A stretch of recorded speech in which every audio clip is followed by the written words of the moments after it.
Ready? Good afternoon, ladies and gentlemen of the media, my parliamentary colleagues. Let me thank all of you for coming to this press conference today. We've called this press conference because the Parliamentary Labour Party met yesterday evening, conscious that over the course of the last 13 weeks, indeed from the 31st of December, Barbados has experienced an unparalleled series of dislocation, bad news, challenges, and crises. I have taken the opportunity of just pulling the headlines which you, the media, have brought to the country since the beginning of the year, starting, of course, with the water crisis, continuing with difficulties being experienced by the unions on behalf of their membership, the workers who feel in very many respects they have been significantly disrespected and or duped, whether it is at BRA, whether it is at NCC, whether it is as recent as yesterday at the SSA or the Water Authority, which indeed led to the shutdown of both the country's airport and seaport. The difficulties at a number of schools, Lawrence T. Gay, Commonwealth School, the difficulties experienced by students in relation to the Springer Memorial incident with the young lady, the announcements, for example, of government seeking to govern by stealth, whether it was the fingerprinting or indeed the repeal of the catastrophe fund that Gary Simmons spoke about earlier this year, in circumstances where we know nothing more about government's intentions, or whether it was in relation to the rumors, for example, the nation for 2 days carrying stories about the dismissal and or pending removal of the chairman of the Water Authority, and nobody from the government confirming whether this is true or not true, or whether it is through government speaking by unnamed sources in relation to their response to the recent downgrade by Moody's and indeed on the future of the Cahill project. And those stories were both this week where senior government officials and ministers spoke without attribution. We cannot have a government by stealth, a government by rumor, and a government by anonymity. That all equates to no government at all. And a government by stealth, by rumor, and anonymity is bred by a culture of silence, which is unacceptable given the dire state of affairs in this country today.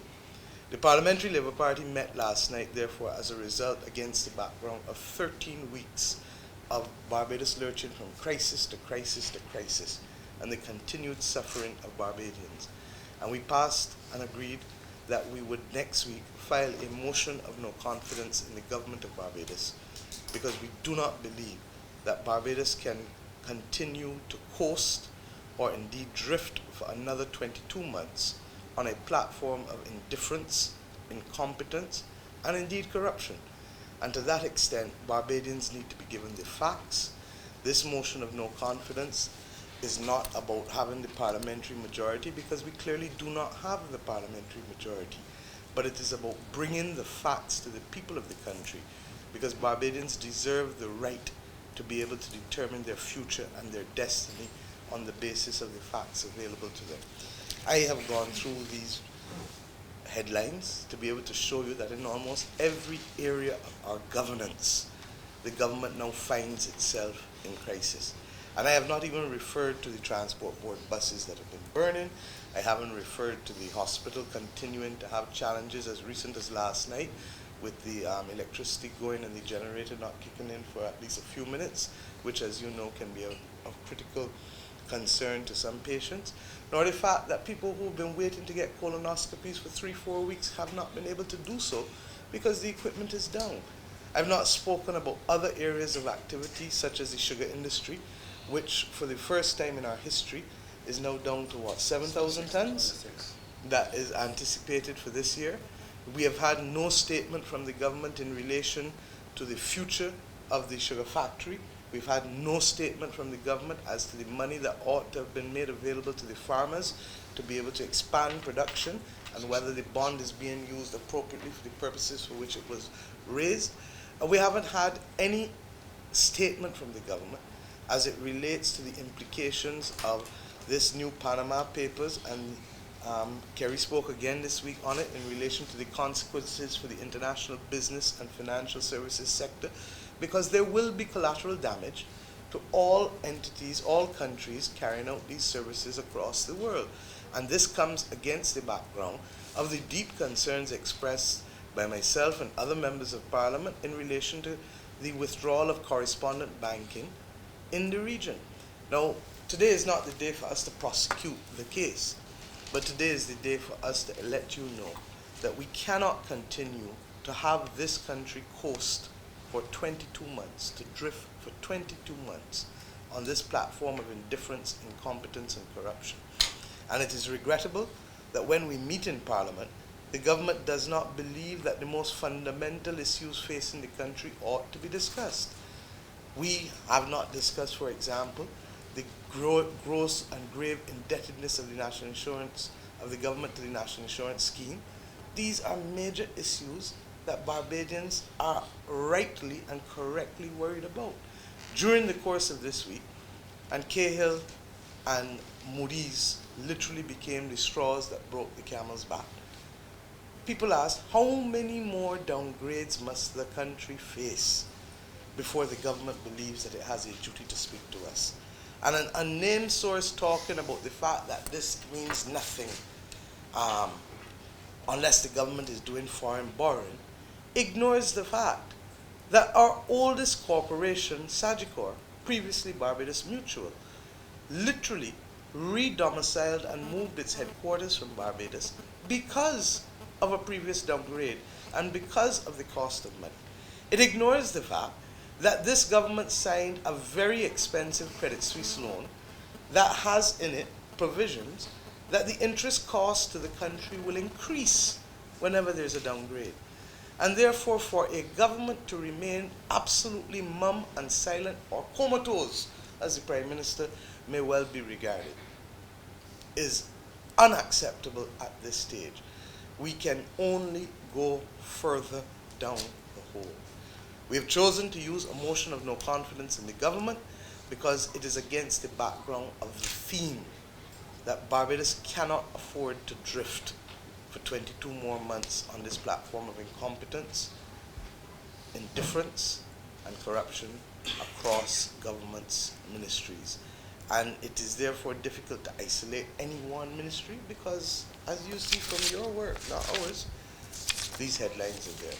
It is regrettable that we believe that the media itself has been a victim of the national economic circumstances with your cutbacks in newsrooms, and therefore you have not been able to fully ventilate many of these issues, as perhaps the country needs to have done in order to be able to make the judgments that it must make in relation to this thing. And one of the reasons why the Moody's downgrade is even more worrisome is because Moody's has outlined for us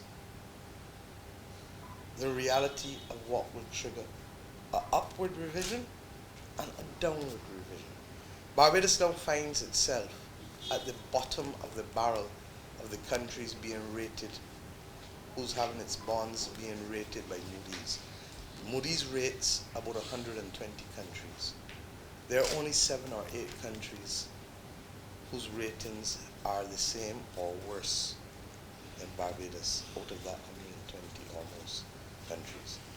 We're talking about Greece, we're talking about Venezuela, we're talking about Belarus, we're talking about countries that are well known for serious societal problems. Ukraine, war-torn, and Barbados is now keeping that company. And we have said to this government on previous occasions that we have to come clean with the facts. And we will use this motion of no confidence to bring the facts to the people of Barbados. It is not about having a parliamentary majority. It is about doing our duty, and I want to repeat this, it is about doing our duty as the official opposition of this country. That is why this is not being announced on a political platform.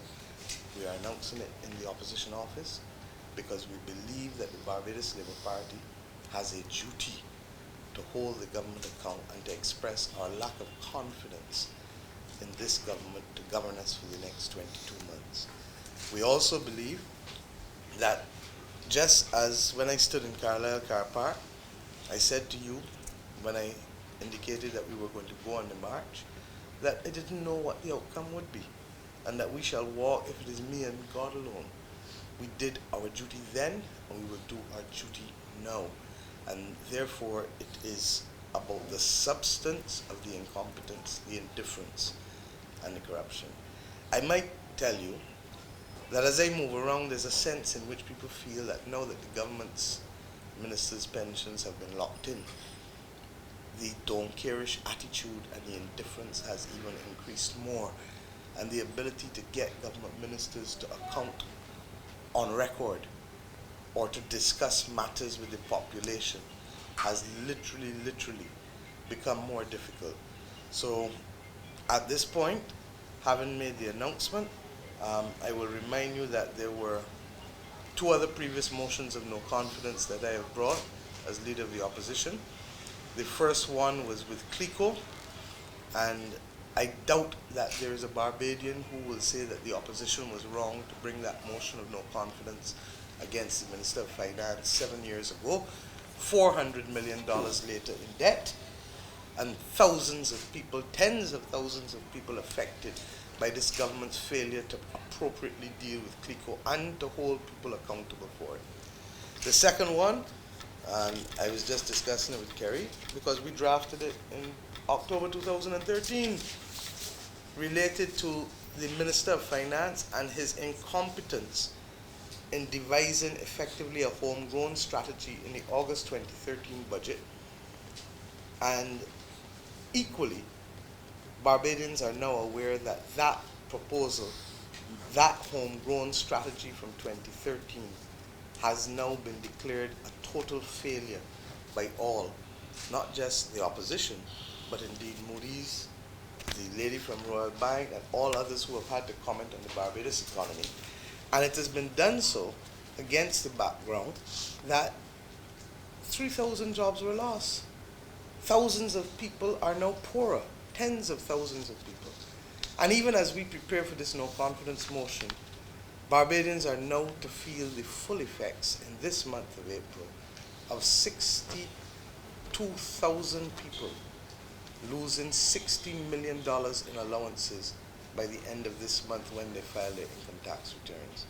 So we trust and pray that we will do our duty, we will expose the facts, but that Barbadians will understand the true situation of where the country finds itself, in spite of the charades and red herrings being pulled across the national landscape by the government, including, regrettably, an unfortunate approach to independence celebrations. We, like anyone else, believe that we must celebrate 50 years of nationhood, but it cannot be done in the crass way in which this government is proposing to do it with the level of money, $8 million, when others continue to suffer. The government will determine, we will file next week, and they will determine when the motion can be debated. It is regrettable that, as I said, this Parliament does not have the chance to debate matters of true concern to Barbadians. Are there any questions?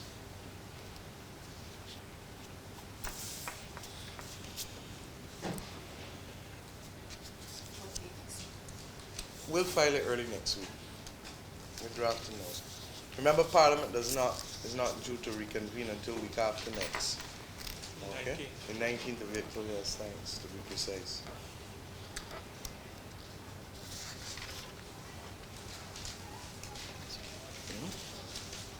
Do you think that at this stage your party is ready to ask that the Prime Minister call an early election? Of course we are. We're not fully in, we don't have all the candidates, but we're pretty much in place to know where they are and who they will be. Sunday we have another nomination. The bottom line is that the Barbados Labour Party will be ready for any eventuality. What is more important is, does Barbados have the time to suffer or to carry the weight of incompetence and indifference of the Democratic Labour Party for another 22 months? And that is the issue. because with each month, as you have seen from your stories in the paper, the situation continues to deteriorate at a rapid rate.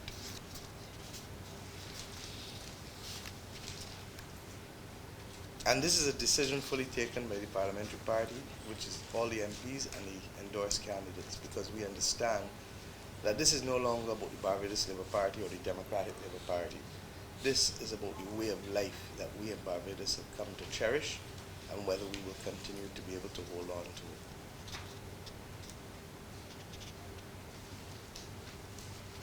Any other questions?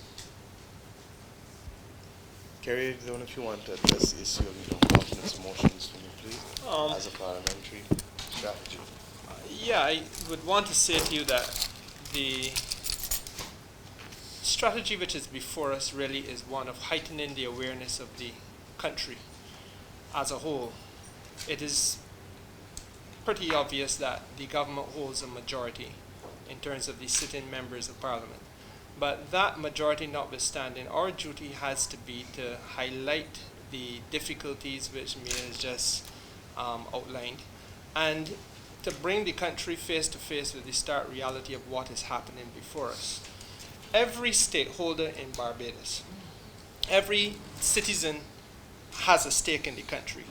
And we have to understand that whether your role is simply as being a parent, whether you are an elderly and retired person, whether it is that you are a worker, whether you have a small business, medium-sized, or in charge of a large business, whatever your stake in Barbados is, it is true to say that the government of this country has broken faith with you. And the situation for virtually every sector that you can imagine in Barbados has gotten substantially worse over the course of the last 2 to 3 years. We've come to the point where, in many instances, you can't conceive of a way in which you could get worse off. And so the opposition has a duty, as we see it, to raise these matters, to do so in the context of the most serious type of debate that parliamentary democracy allows, which is the no confidence motion, and to pretty much say to the country that notwithstanding what the government's red herrings may be, we as an opposition are asking that the government remove itself as a burden from around the necks of the people. Now, government's response, you can project what that may or may not be, but this also gives an opportunity for every member of the parliament and obviously members of the government to explain their role in causing this situation to come to where it is, so that nobody will be left off of the hook on the government benches. Most of them are ministers. Most of them have been underperforming. There's a prime minister who's allowed this state of affairs to continue, and so over the course of the next few weeks, I think the nation will have an opportunity to pass judgment on all those things. Thank you. All right, unless there are any final questions or comments, right? Ryan, Trevor? As you said, this is your third motion. Yes. If you don't get any buy-in in this third one, what's the BLP's next move going forward? Well, the buy-in is the Parliamentary Labour Party. We have buy-in because we are exercising our duty. Whether the government or members of the government's conscience prick them and do the right thing for the people of Barbados, because as we've just said, the country cannot afford the weight of incompetence and indifference of 22 more months of the Democratic Labour Party. So that our strategic objective is to let the country know the state of affairs, ministry by ministry by ministry by ministry. That is the buy-in.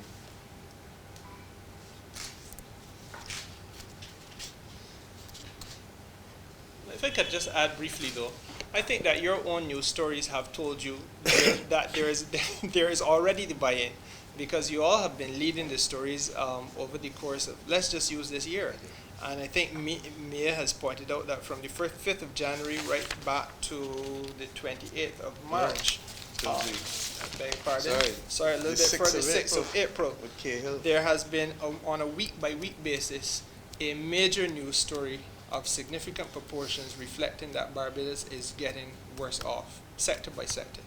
And so you wouldn't be carrying those stories unless there were tangible reasons for you to carry them.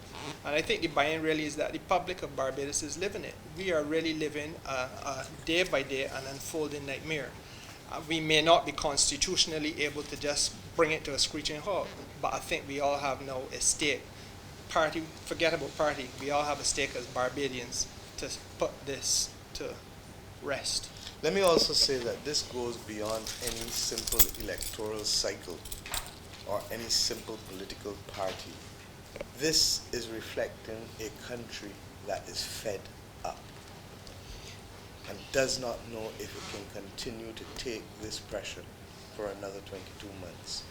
Our duty is to say that we are truly in danger zone. Let us pause. Let us discuss and give the people of Barbados the right to determine their destiny. And we do so by expressing our lack of confidence in the government that is in charge of the affairs of the country constitutionally. Okay? Unless there's anything else, I want to thank you and to say to you that our office and our MPs will remain engaged on this matter, but this is, and we do so ironically, 200 years this weekend represents the first major effort by Barbadians in the form of the revolt led by General Busser to say enough is enough. We do so in the month of the celebration of national heroes, where people in previous generations have had to take courage and to stand up. And we do so equally in the month of celebrations for our own party's founding.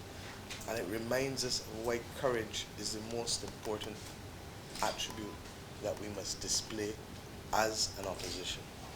Whether the government chooses to come on board or not is a matter for them. But we will do our duty by Barbados and by Barbadian people. Thank you. That's it.